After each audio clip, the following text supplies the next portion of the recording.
Assalamu alaikum. Welcome back to my YouTube channel. My name is Dr. Hira Alvi and I am a consultant plastic surgeon. I post information about plastic surgery and skincare on this channel. My goal is to help people maintain and enhance their natural looks through the modern approach. आज हम Botox के बारे में बात करने जा रहे हैं कि बोटॉक्स क्या है। Botox is the number 1 cosmetic procedure which is done all over the world. ये जिस मसल में इंजेक्ट किया जाता है ये उसको पैरालाइज कर देता है। पैरालाइज यानी कि वो उसको रिलैक्स कर देता है, तो वो मसल पहले जो काम कर रहा होता है वो काम नहीं कर पाता। उस मसल की मूवमेंट की वजह से जो रिंकल्स फेस पर आते हैं वो सॉफ्टन अप हो जाते हैं।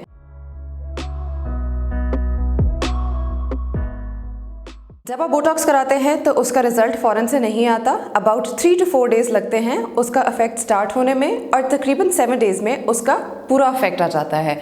और वो इफेक्ट वेयर ऑफ हो जाता है अबाउट 3 to 4 मंथ्स में। तो आपको अगर दोबारा बोटॉक्स कराना हो तो वो 3 to 4 मंथ्स के बाद कराना पड़ता है। मुझसे मेरे पेशेंट्स पूछते हैं कि बोटॉक्स में कितना पेन होगा। बोटॉक्स का पेन बहुत मिनिमल होता है और बहुत बेरेबल होता है। It's a small needle, a 1 cc syringe, जिसकी नीडल से बहुत ही मिनिमल पेन होता है।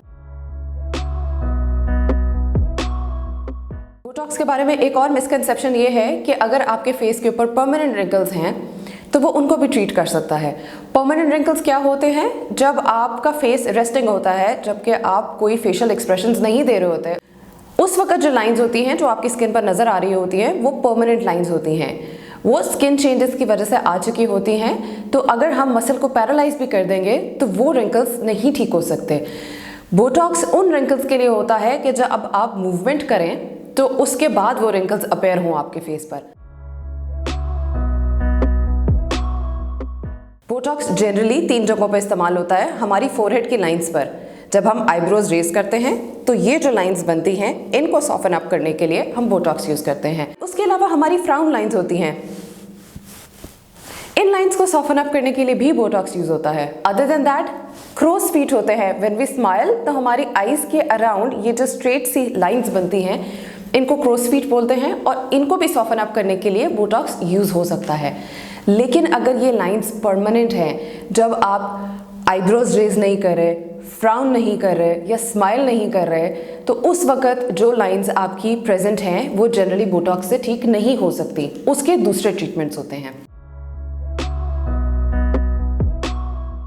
कुछ लोगों की गमी स्माइल होती है कि जब वो स्माइल करते हैं तो उनके गम्स बहुत ज़्यादा नज़र आते हैं। तो अगर वो उसको चेंज कराना चाहें तो उसमें एक मसल होता है जो कि यहाँ पर होता है, जो कि लिप्स को ऊपर की तरफ पुल कर रहा होता है जब वो स्माइल करते हैं। तो हम थोड़ा सा बोटॉक्स यहाँ पर इंजेक्ट कर देते हैं।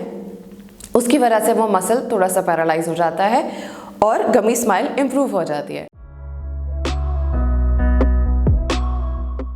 फिर कुछ लोगों की थोड़ी सी सैड स्माइल होती है, यानी कि जब वो स्माइल करते हैं तो उनके जो कॉर्नर्स हैं माउथ के वो थोड़े नीचे की तरफ चले जाते हैं। उनके ये नीचे के मसल्स होते हैं जो उसको नीचे को पुल कर लेते हैं। उसको इम्प्रूव करने के लिए हम इन मसल्स में बोटॉक्स इंजेक्ट करते हैं तो कॉर्नर्स माउथ के लिफ्ट हो जाते हैं।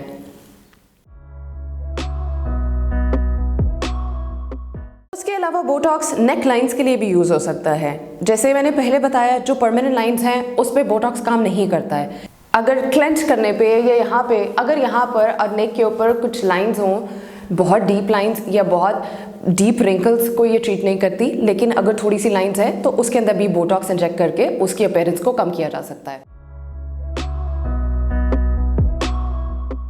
You must have seen celebrities कि जिनकी दरमियान से आईब्रो थोड़ी सी ऊंची होती है and it is considered a symbol of beauty. यहाँ पे दरमियान से थोड़ी सी आईब्रो ऊंचा करने के लिए भी बोटॉक्स यूज हो सकता है। हम दोनों साइड्स में बोटॉक्स इंजेक्ट कर देते हैं और दरमियान में नहीं इंजेक्ट करते। तो ये और ये मसल क्योंकि पैरालाइज हो गया तो दरमियान से आईब्रो थोड़ी सी रेज हो जाती है। अगर आप इसको अर्ली एज में कराना स्टार्ट कर दें तो आपके रिंकल्स की अपीयरेंस डिले भी हो सकती है। अगर कोई बोटॉक्स फर्स्ट टाइम करा रहा हो तो उसको फुल डोज में नहीं कराना चाहिए, उसकी डोज थोड़ी सी कम कर देनी चाहिए। You can always come back later और आप उसको दोबारा से इम्प्रूव कर सकते हैं। अगर वो मसल एक दफ़ा पैरालाइज हो गया तो उसका इफेक्ट एटलीस्ट 3 to 4 मंथ्स रहता है। हम कोशिश ये करते हैं कि हम थोड़ी सी लोअर डोज में बोटॉक्स इंजेक्ट करें जब पेशेंट हमारे पास फर्स्ट टाइम आता है।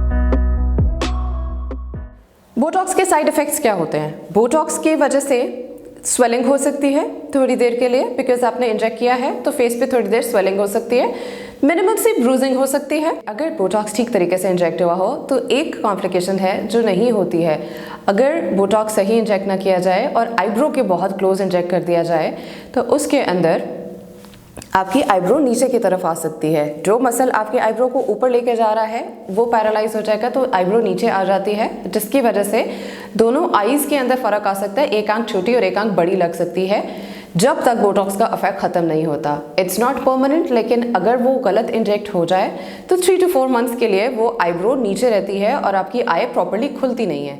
And that is not a complication, that is something कि अगर ठीक तरीके से इंजेक्ट ना किया जाए। सो आई वुड ऑलवेज रिकमेंड कि आप अपनी पूरी रिसर्च करें कि आपने किससे करवाना है। You should go to a qualified and an experienced surgeon.